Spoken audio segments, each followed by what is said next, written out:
So let's get into the 5 benefits of IBC that almost no one talks about. One is guaranteed liquidity, no permission required. We live in a world where you have to ask permission to use your own damn money, right? And you have to pay a penalty or a fee, or unless you know how to offset those fees from a 401k. Try withdrawing more than a couple of grand, 10 grand out of the bank. They look at you like you're laundering cartel money. And a lot of times they don't have it. They got to go get it, or you got to go to a different bank. So IBC destroys that nonsense. You can access your capital anytime.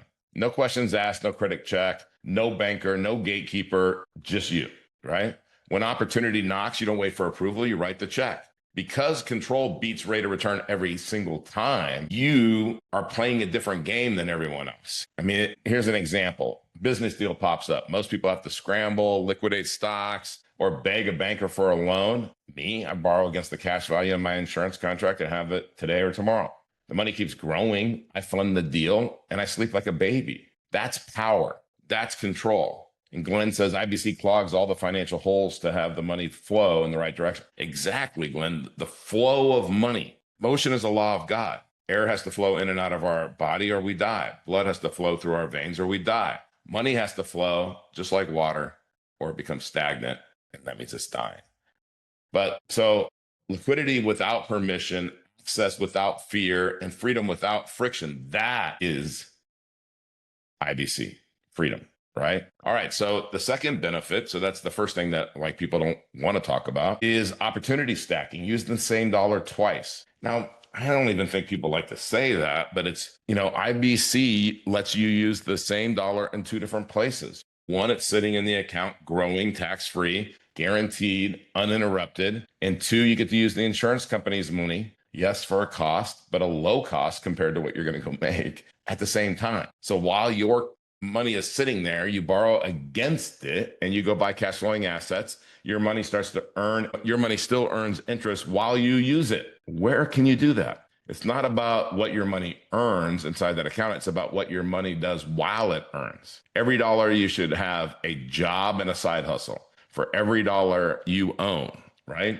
A job and a side hustle. I mean, that's one way to look at it. So I use policy loans to buy businesses. My money's still compounding in the policy while the business cash flows and pays the loan back.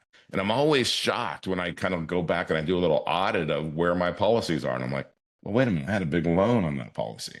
And then I go back and it's like, hey, the loan's almost paid. And I go, whoa, I got to redeploy that money. But it's my mind gets caught up sometimes that like, I got to redeploy it. 2 streams from $1, right? Tax deferred, guaranteed growth stream, and then the opportunity stream, the way that I look at the right side of the ledger. The wealthy call it velocity of money. I call it smart ownership of your money. Own your money. Okay, the third benefit is tax, a legal shelter that wealthy have used forever. People just buy life insurance to put money in a tax shelter and they can pass on tax-free death benefit at their death. Tax immunity. The wealthy don't evade tax, they avoid them structurally. Your IBC system grows tax deferred. You can access it tax-free. And when you pass away, it's tax-free to your heirs. 3 wins Wall Street can't do. They can't touch that. Meanwhile, people are stuffing money into 401ks thinking that they're saving on taxes, but all they're doing is delaying them. And they're delaying them and they don't know what rate they're going to be charged. But guess what? When you retire, you'll probably be in a higher tax bracket.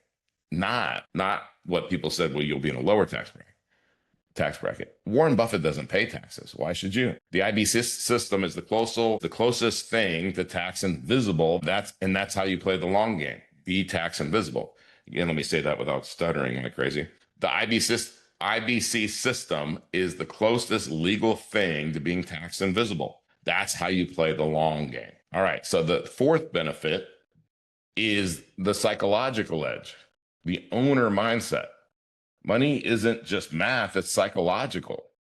I don't know how many spouses I've heard, well, if something happens to the breadwinner, I'm going to pay off the house. Now I can show you that mathematically that doesn't make sense, but psychologically it does. Emotionally it does. But when you control your capital, something shifts inside you. You stop hoping and start deciding where to deploy your money. You stop operating from scarcity and you start operating from certainty. All right, the fifth thing, and this is where life insurance is designed, is the generational continuum. You become the family bank. You're going to build a legacy, but you're going to teach them how to be their own banker. Because IBC is not just about your lifetime, it's about creating a financial system that never dies. When you die, when you graduate from this world, the policy's death benefit replenishes the family bank. Your kids don't inherit problems, they inherit momentum. And that's how families like the Rockefellers built empires. That right there. That they didn't leave cash, they left a system. All right, so let's just bring it all back home. Ask yourself right now, who really controls my money? Me or the bank? Because if you haven't fixed that, nothing else matters. Not your return, rate of return, not your portfolio, not your business plan. If someone else controls your money, they control your destiny.